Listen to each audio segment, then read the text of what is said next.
Hello students, I am Manish Nigam from Raebareli. आज हम लोग डिसोल्यूशन चैप्टर का लास्ट वीडियो कर रहे हैं, पार्ट 4। और जो दो टॉपिक्स मेन बचे हुए थे उन दोनों को आज कवर कर लेंगे। दोनों के लिए मैंने एक एक क्वेश्चन बना दिया है आपके लिए। और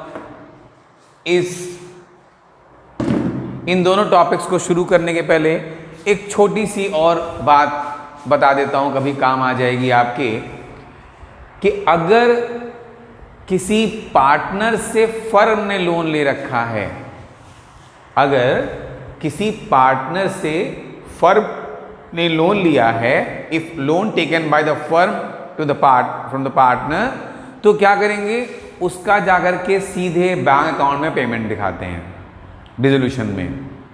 लेकिन अगर इसका उल्टा है, किसी पार्टनर ने फर्म से लोन ले रखा है, तो इसे जाकर के हम उसके कैपिटल अकाउंट में डेबिट कर देते हैं और उसका लोन का अकाउंट कैपिटल अकाउंट में ले जाकर बंद कर देते हैं। मींस वहाँ पर एडजस्ट कर देते हैं, जो लेना देना होगा उसी में से उसको एडजस्ट कर लिया जाता है। तो ये छोटी सी बात जो मैंने सोची कि इसको भी बता देना चाहिए इन दो टॉपिक्स के अलावा। और अब पहला टॉपिक है जिसमें हमारे को रियलाइजेशन अकाउंट और बैंक अकाउंट तो बनाना ही है, लेकिन उसके पहले चूँकि हमारे पास कितने रुपए की एसेट्स हैं, उनकी बुक वैल्यू मिसिंग है, नहीं दी हुई है, तो उसको कैसे निकालते हैं। तो इसके लिए हम लोग एक बैलेंस शीट पहले ड्रॉ करते हैं और उस बैलेंस शीट की मदद से जो बैलेंसिंग फिगर आती है उससे हम लोग सन्ड्री एसेट्स की बुक वैल्यू निकाल लेते हैं और उसके बाद रियलाइजेशन अकाउंट बनाते हैं। जगह की शॉर्टेज रहेगी तो अगर ज़रूरत पड़ेगी तो बाद में उसको हम रब करेंगे या देखते हैं कैसे, जिसकी ज़रूरत पड़ेगी उतना रब करते रहेंगे। मैं क्वेश्चन पहले पढ़ रहा हूँ आपके लिए। X and Y are partners in a firm, sharing profits in the ratio of 4:3. Decided to dissolve the firm as on 31st March 2020. At the end of the dissolution, at the time of the dissolution, excess capital is rupees 312,575, Y's capital 5175, creditors amounted to rupees 57875, bank loan rupees 14,000 and contingent liability rupees 10,000। ये तो information जो दी हुई है, जितनी figures हैं, आप कह सकते हो ये बैलेंस शीट की लायबिलिटी साइड की सारी इन्फॉर्मेशन दी हुई हैं। एंड कैश बैलेंस रुपीज 11,300, ये एसेट साइड की इंफॉर्मेशन है।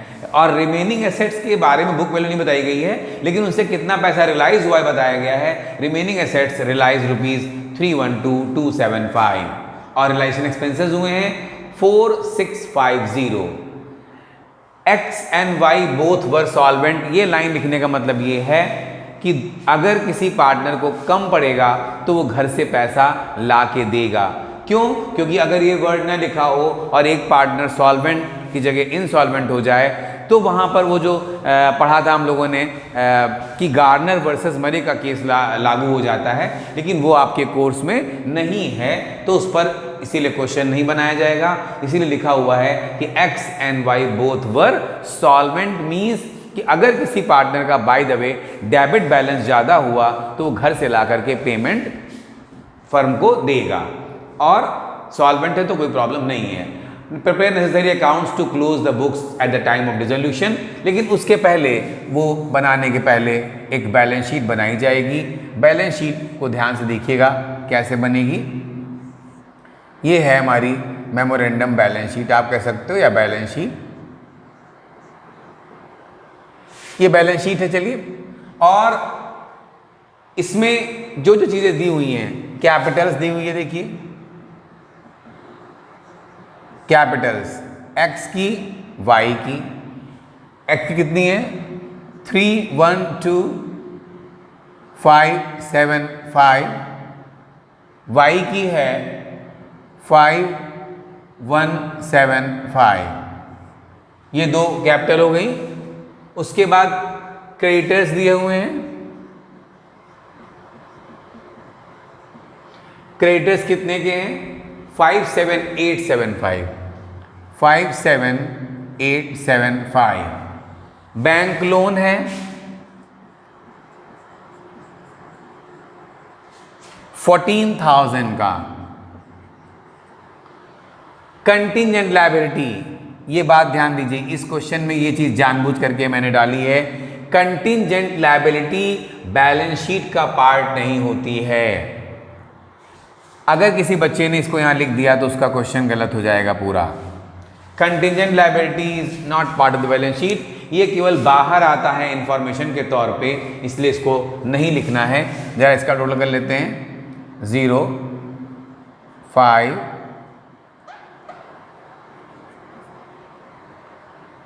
6,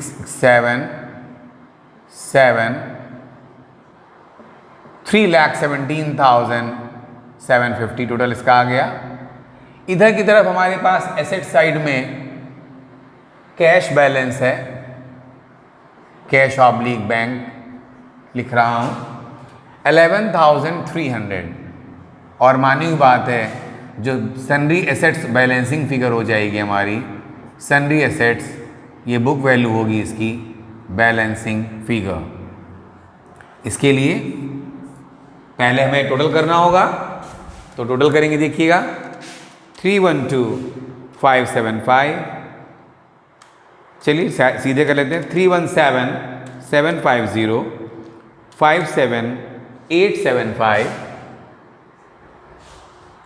57,875 प्लस 14,000, ये हो गया 389,625 माइनस 11,300, और ये फिगर आई बैलेंसिंग फिगर 3,78,325। ये जो हमारी वैल्यू बैलेंसिंग फिगर आई है, ये हमारी आप कह सकते हो सन्ड्री एसेट्स की बुक वैल्यू है, और यही वैल्यू हमें रियलाइजेशन में ट्रांसफर करनी होगी डेबिट साइड में। और अब इसके बाद हम बनाने जा रहे हैं रियलाइजेशन अकाउंट।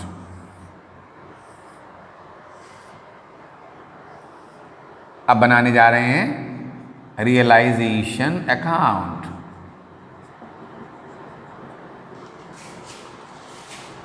रियलाइजेशन अकाउंट में देखिएगा, सबसे पहले सन्ड्री एसेट्स को कॉपी कर लें। 2 सन्ड्री एसेट्स, बुक वैल्यू सारी एसेट्स की वैल्यू करते थे, इसमें एक ही वैल्यू है, तो 378,325 आ गया।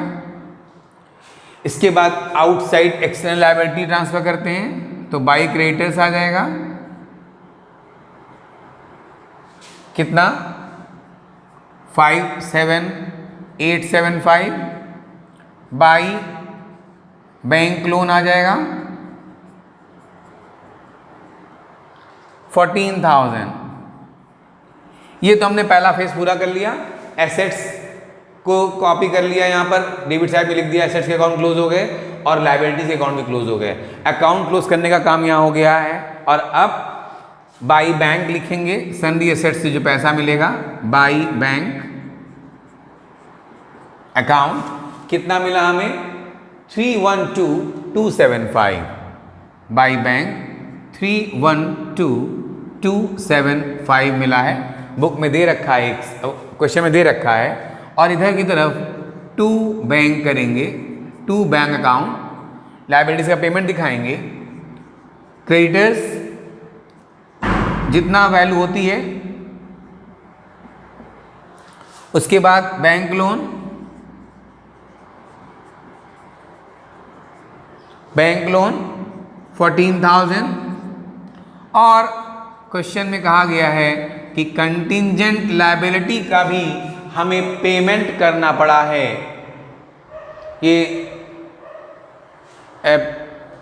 रिमेनिंग शायद मैंने क्वेश्चन में मैं लिखना भूल गया हूँ, तो कंटिंजेंट लायबिलिटी पेड लिख लेते हैं, कहीं पर बढ़ा लेते हैं। कंटिंजेंट लायबिलिटी 7,000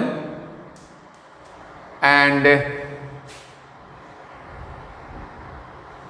मैं यहाँ बढ़ा देता हूँ, remaining assets realise 312,275 and realisation expense rupees इतना, यहाँ बढ़ा लेते हैं। यहीं कंटिंजेंट लायबिलिटी 10,000 और यहाँ पर एक्चुअल पेमेंट मेड 7,000। तभी ये पॉइंट डालने का कोई मकसद होगा कि यहां नहीं आया है, इसको बढ़ा लेने में ज़्यादा अच्छा क्वेश्चन बनेगा। ये यहां नहीं आया बैलेंस शीट में, लेकिन अगर एक्चुअल में पेमेंट करना पड़ा तो हम रियलाइजेशन के डेबिट साइड में दिखाएंगे। तो ये दिख दिया 7,000, और इस तरह ये टोटल कर लेते हैं 14,000, 7,000, ये आ रहा है 78,875। अब प्रॉफिट या लॉस निकाल लेते हैं। देखिएगा, मानी बात है लॉस ही आना है, क्योंकि रियलाइजेशन हमारा कम हुआ है तो लॉस होगा, और कितने का लॉस होगा निकाल लेते हैं। डेबिट साइड टोटल हो रहा है हमारा, देखिएगा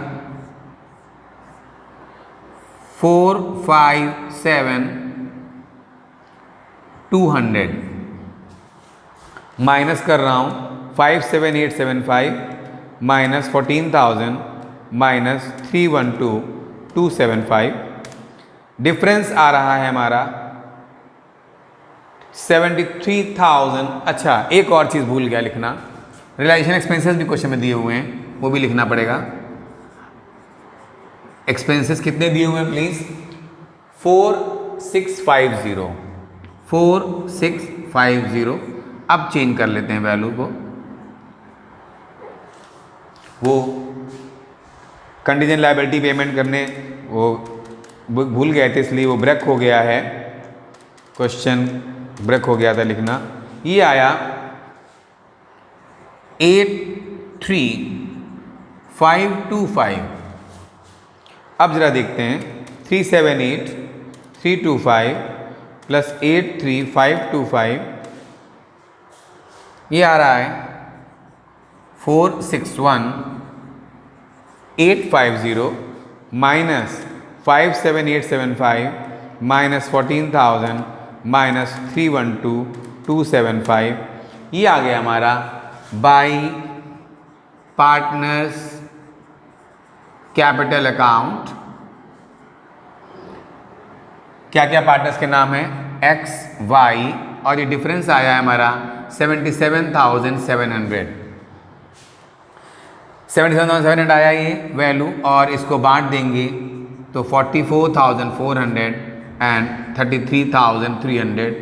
ऐसे ही क्वेश्चन बनाया था, इसमें फ्रैक्शन ना आए, और वो नहीं आया, तभी मुझे समझ में आ गया था कि कोई एक चीज़ वैल्यू भूल गए हैं। तो रियलाइजेशन एक्सपेंसेस डेबिट में लिखते हैं, पेमेंट दिखा दिया, आंसर आ चुका है, और यहाँ टोटल लिख दिया 461,850। अब इसके बाद दो चीज़ें और बनानी हैं, और उसके लिए हमें ये क्वेश्चन रब करना होगा, तभी हम बना पाएंगे। तो अब अगला बनने जा रहा है हमारा क्या? Capital account. तो अब मुझे क्वेश्चन रब करना होगा, उसके अलावा हमारे पास कोई चारा नहीं है, बोर्ड में जगह नहीं है। तो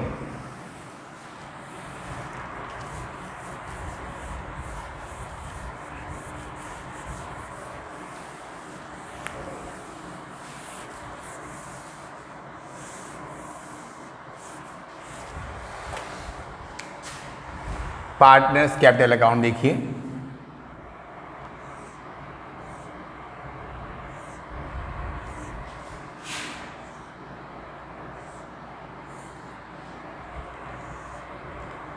x Y by balance brought down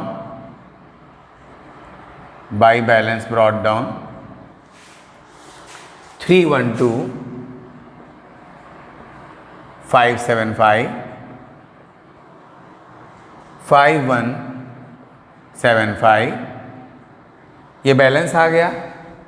debit side में देखिए टू रियलाइजेशन अकाउंट, उसका लॉस आ जाएगा 44,400 एंड 33,300, ये आ गया। और इसके बाद कुछ आना नहीं है, मीन्स कि अब एक्स का तो पेमेंट होगा टू बैंक करके, लेकिन वाई को घर से लाना पड़ेगा तो बाई बैंक आएगा। प्लीज देखिएगा, एक्स को कितना पेमेंट होना है, 312,575 माइनस 44,400 यानी 268,175 ये पेमेंट हो रहा है एक्स को, और वाई को कितना लाना है 33,300 माइनस 5175 यानी 28,125, ये 28,125 ये वाई घर से लाएगा, और इस तरह ये कैपिटल अकाउंट छोटा सा बना और ये क्लोज हो गया। इसका टोटल है 312,575 और इसका है 33,300, दोनों तरफ सेम आएगा। और अब बैंक अकाउंट बनाना है, स्पेस की प्रॉब्लम है थोड़ा सा, इसी में बनाएंगे हम, देखिएगा। कैश ऑब्लिक बैंक अकाउंट,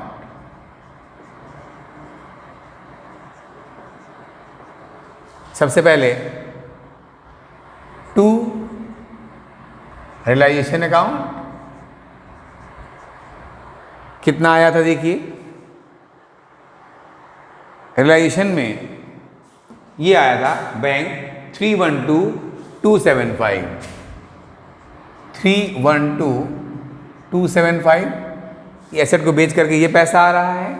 बस दो बार पैसे आए हैं, एक तो एसेट को बेच करके और दूसरा वाई ने दिया है, तो टू वाइज कैपिटल अकाउंट इतना ही पैसा आया है 28,125। पेमेंट में क्या क्या हुआ है, एक तो पेमेंट रिलेशन में हुआ है, एक ही फिगर देखिए। ऐसा प्रेजेंटेशन देने से आपको बहुत फ़ायदा होता है, कितना टाइम बचता है हमारा। बाय रियलाइजेशन 83,525, 83,525 और बाई एक्सेस कैपिटल अकाउंट 268,175। और अब देखेंगे हम लोग कि हमारा अकाउंट क्लोज हो जाएगा। दोनों अकाउंट दोनों साइड बराबर आनी चाहिए। 312,275, 3,40,400 उधर देखते हैं। 83,525 प्लस 268,175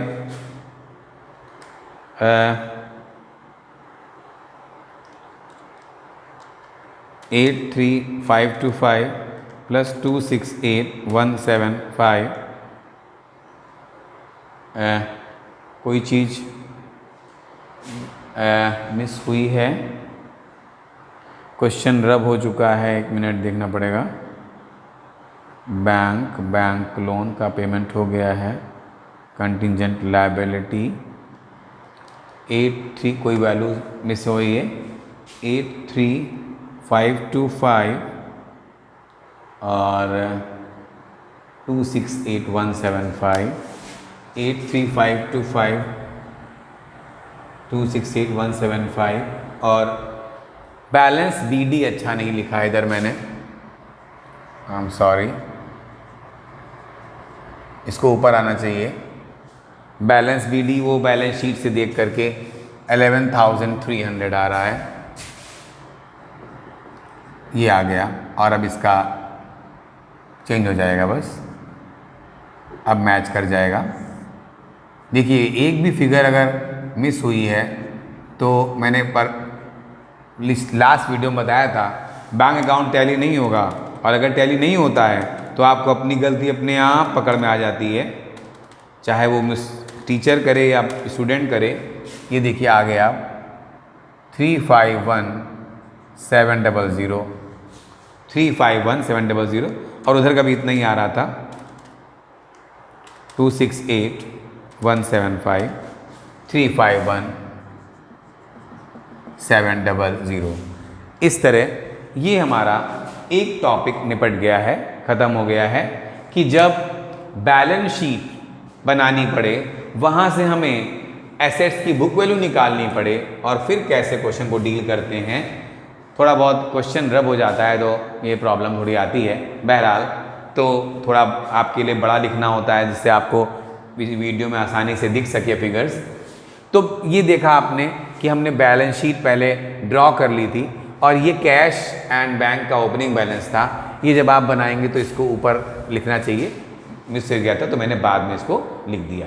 बहरहाल ये हमारा पहला टॉपिक हो गया है और अब दूसरे टॉपिक को करने के लिए अब एंट्रीज के पास करनी है, तो हम आराम से इधर इसको रब करके और आपको एक एक एंट्री बताते चलते हैं। आप स्पेस की प्रॉब्लम नहीं आएगी।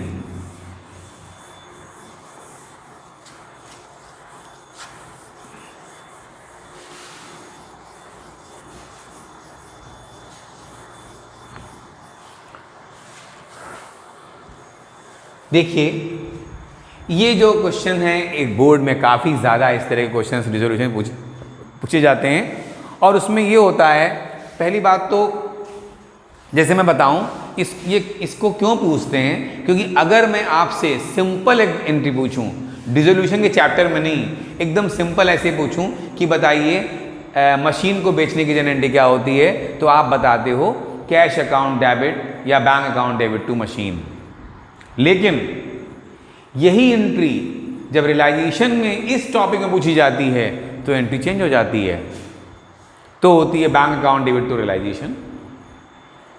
इसीलिए इस चैप्टर में जब मैंने आपको फर्स्ट डे ये चैप्टर कराया था तो मैंने एक बात कही थी कि प्रेजेंटेशन का बहुत ध्यान रखेंगे। तो आपने देखा होगा जितनी भी एसेट्स मार्केट में बेची गई सबको हमने बाई बैंक की हेडिंग के अंदर लिखा। मीन्स जो भी एसेट मार्केट में बेची जाएगी उसकी एंट्री यही बनेगी, bank account debit to realisation. जो भी एक्सटर्नल लायबिलिटी का पेमेंट होगा उसकी एंट्री यही बनेगी, realisation account debit to bank.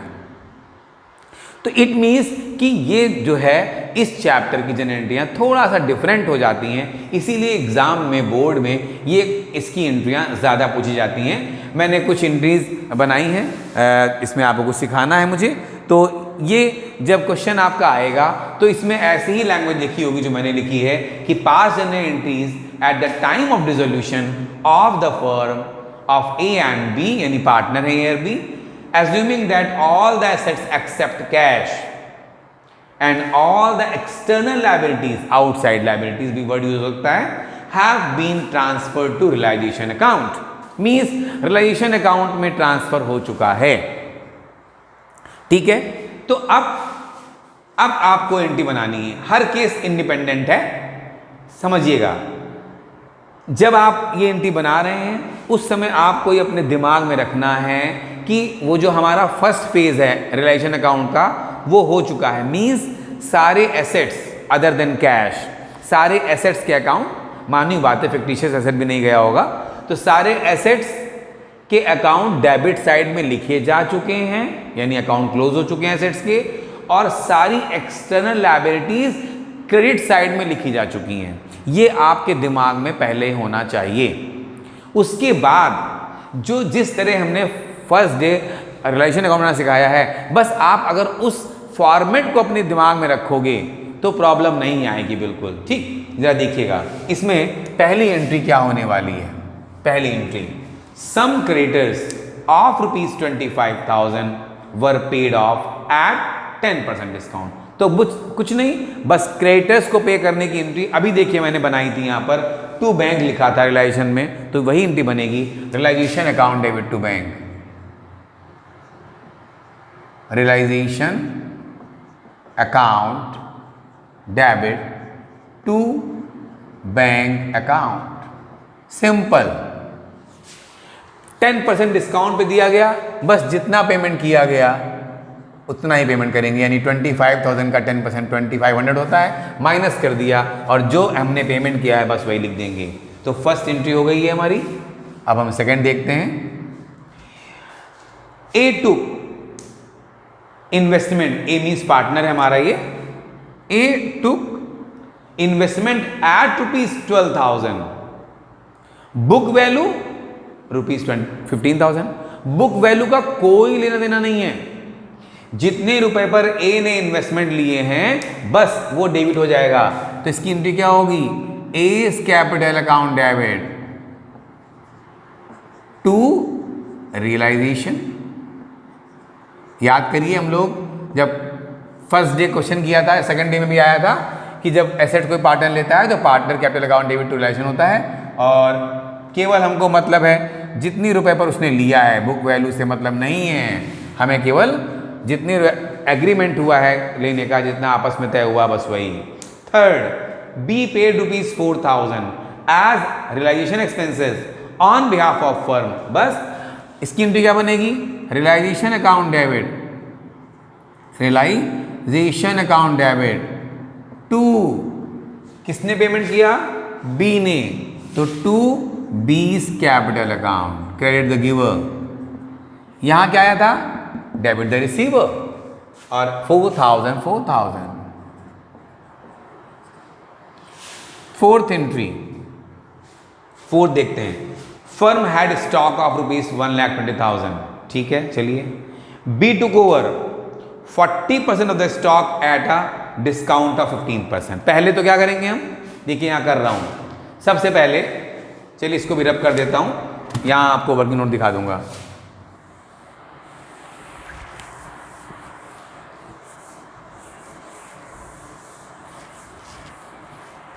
सबसे पहले हम क्या करेंगे?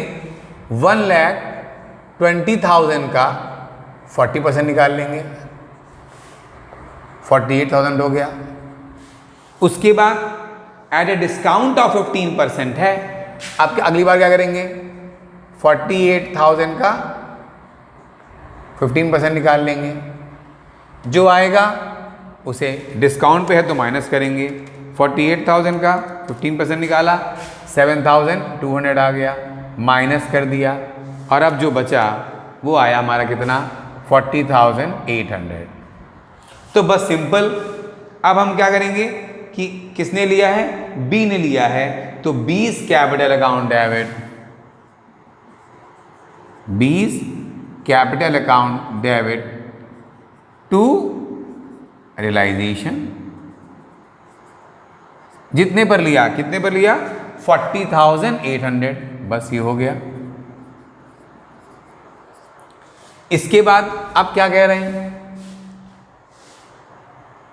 While remaining stock was sold in the market at a profit of, पहली बात तो रिमेनिंग कितना बचेगा? 1,20,000 का 60%, देखिएगा 72,000 ये बचा।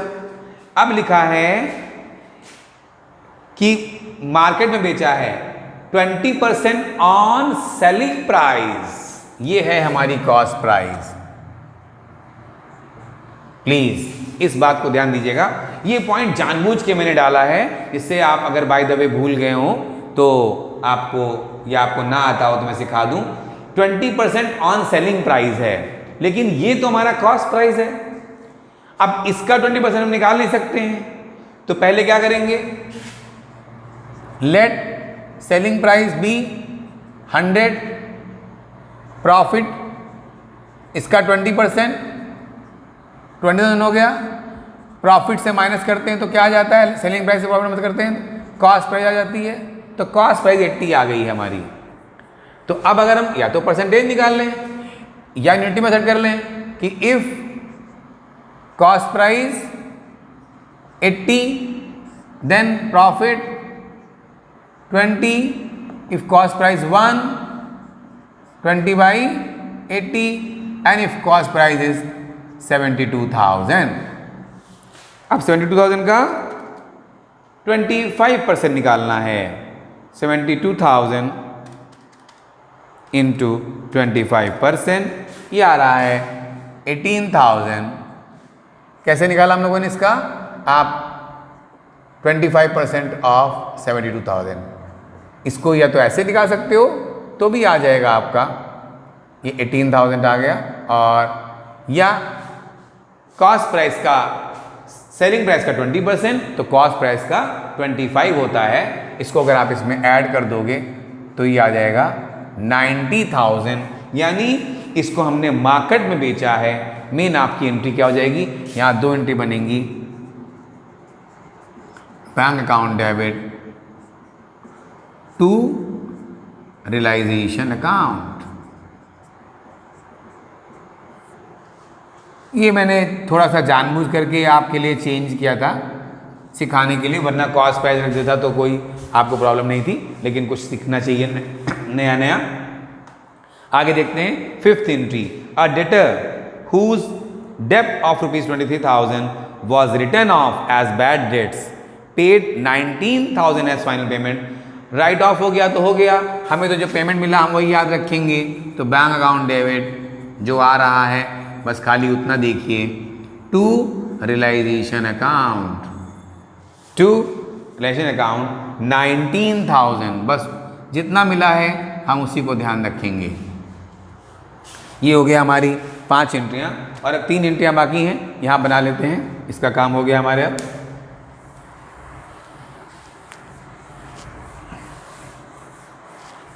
अब देखेंगे a loan of ₹25,000 settled at 26,000। कुछ मतलब नहीं है, अगर 25,000 का लोन 26 पेमेंट करना पड़ा है तो बस realisation account debit, realisation account debit to bank,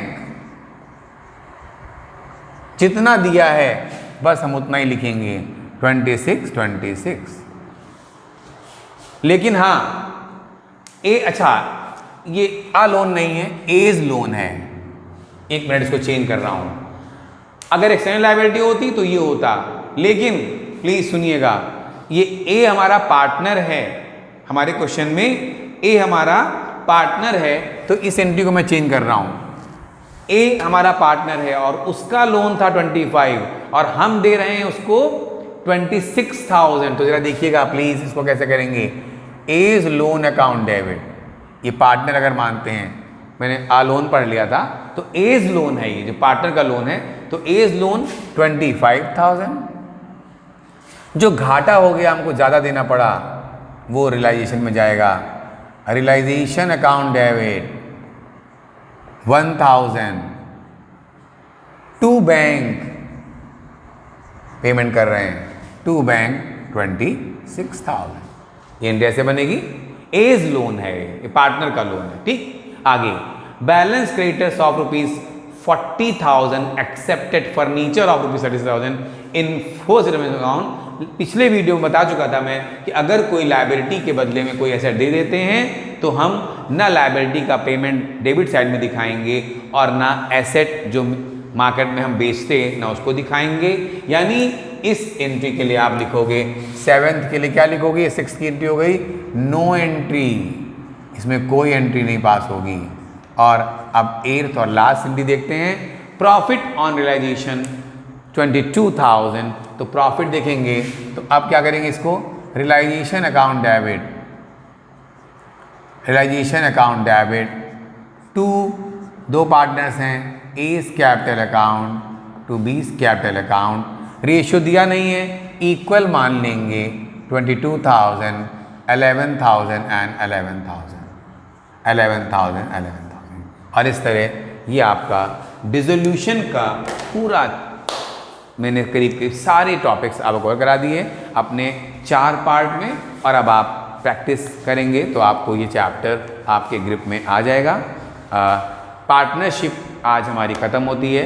अब नेक्स्ट वीडियो में हम कुछ और नए टॉपिक के साथ आएंगे। Thanks to all of you.